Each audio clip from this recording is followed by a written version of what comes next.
My name is Holly Camisa. I'm a first-year associate in the real estate practice group. I'm in the Philadelphia office, and I wanted to talk today because I am Korean American, I'm multiracial, I'm also Italian American. My grandmother came here from Korea. She went through some really horrible things during the war, and my mom was raised in Korea until high school. And so for me, that just means growing up with, that's your family identity. Food was a huge thing. I grew up learning how to make kimchi with my grandmother, which is something so important to me, and learning how to make bulgogi and japchae and a lot of food traditions. I also grew up watching a lot of Korean TVs and movies before that was popular, so I've been really excited that that is picking up. Also, this one is a little bit silly, but it is true. The Korean beauty industry is now huge, but growing up, my grandmother always loved sending us things from Korea. So I always loved like the sheet masks and everything. So then also growing up, I loved when we would have events for school where it was like a culture night where you were supposed to do a potluck and bring something from your background.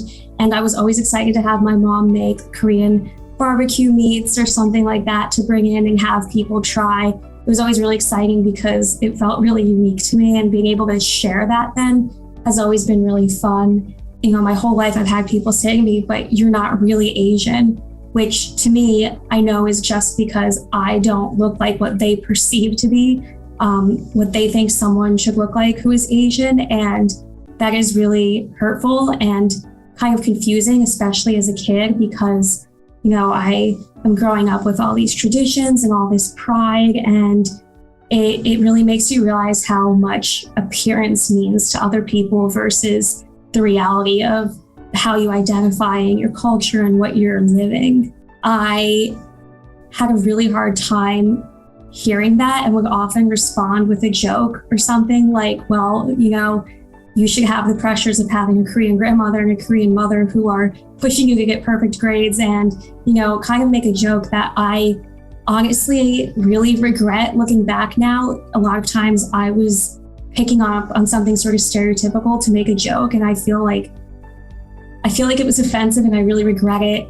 And I kind of have a lot more strength to say, more boldly, like, well, I am, and it's something I'm very proud of. And I kind of push back with questions rather than jokes now and ask, well, what makes you say that? Because it kind of forces people to say, based on how you look, because they don't know anything about you and your background when making that statement. And I think it's good to push back with a question rather than a joke.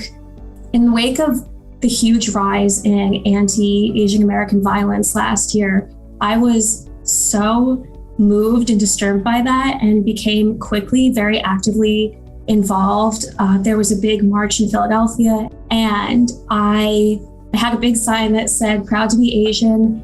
And I had some people say to me afterwards, it was kind of weird that you did that because you're not really Asian. And it caused these really difficult feelings and questions that I had inside myself, because to me, I thought, well, okay, that's just offensive. I am. And part of me just wasn't even willing to hear that. But it also did make me think about the concept of perception and how people see you. And I did think, okay, these attacks are happening. They are based on people's appearances, and I would not be attacked. And so I went from feeling so personally affected by it to sort of questioning myself and if I was being offensive or if I was stepping on anybody's toes, or, I don't know. It caused a lot of difficult identity questions.